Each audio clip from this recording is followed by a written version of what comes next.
સુરતમાં રહેતા 36 વર્ષીય ગુજરાતી બિઝનેસમેન ભાવેશ પટેલની અમેરિકાના ન્યૂયોર્કમાં ઘાતક સિન્થેટિક ડ્રગ ફેન્ટાલિનના ઉત્પાદનમાં વપરાતા રસાયણોની ગેરકાયદે હેરાફેરીના કેસમાં ધરપકડ કરવામાં આવી છે. ભાવેશ પટેલ, કે જે ભાવેશ લાઠિયા તરીકે પણ ઓળખાય છે, તેના પર અમેરિકા અને મેક્સિકોમાં પ્રતિબંધિત કેમિકલનો જથ્થો મોકલવાનો આરોપ છે.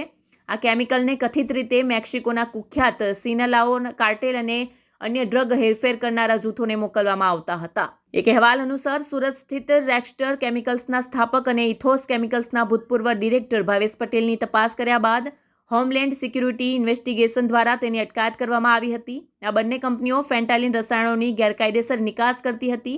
તેમણે કસ્ટમ દ્વારા કરવામાં આવતી તપાસને બાયપાસ કરવા માટે વિટામિન સી સપ્લિમેન્ટ્સ અથવા એન્ટાસિડ જેવી દવાઓ પર ખોટા લેબલ લગાડ્યા હતા.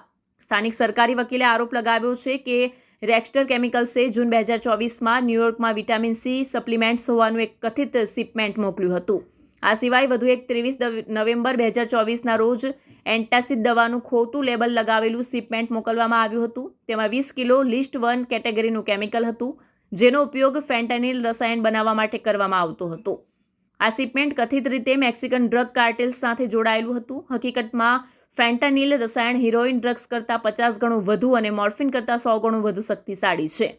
ભાવેશ પટેલની ધરપકડ એક સ્ટિંગ ઓપરેશન બાદ કરવામાં આવી હતી. HSI એજન્ટે ગ્રાહક બનીને ઓક્ટોબર 2024માં પટેલને ઈમેલ અને વિડીયો કોલ્સમાં કર્યા હતા. આ કોલ્સ દરમિયાન પટેલે સંતોષ વ્યક્ત કર્યો હતો કે તેના મેક્સિકન ગ્રાહકો તેની પ્રોડક્ટથી સંતુષ્ટ છે અને હવે તેઓ અમેરિકામાં 20 કિલો કેમિકલ મોકલવા માટે સંમત થયા છે. આ સિવાય પટેલે ફેબ્રુઆરી 2024માં મેક્સિકોમાં ડ્રગ સ્મગલરને કથિત રીતે 100 કિલો કેમિકલ મોકલ્યું હતું. જો ભાવેશ પટેલ દોષી સાબિત થશે તો તેને અમેરિકાના કાયદા અનુસાર 53 વર્ષની જેલ થઈ શકે છે.